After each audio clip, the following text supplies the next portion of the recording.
Hi, my name's Alex and I'd like to talk to you about smoke alarms, particularly smoke alarm placement and your obligation as a homeowner.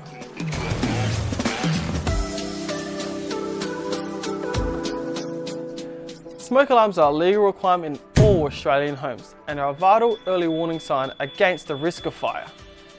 Your alarm should be tested each month to ensure they are still working.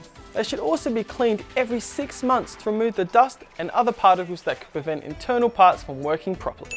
Smoke alarms also carry expiry dates, which you can find printed on the unit.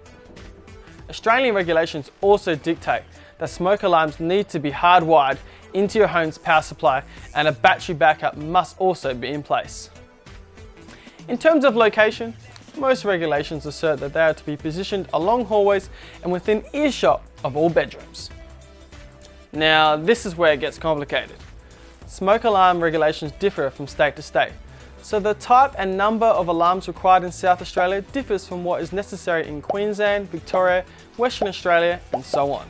You and your loved ones could be at serious risk too. Avoid those dangers. Call Metropolitan Electrical Contractors. A local electrician can be at your home in no time to assess whether your smoke alarm meets all regulations. And if anything needs to be updated, you can receive same-day service to secure your safety.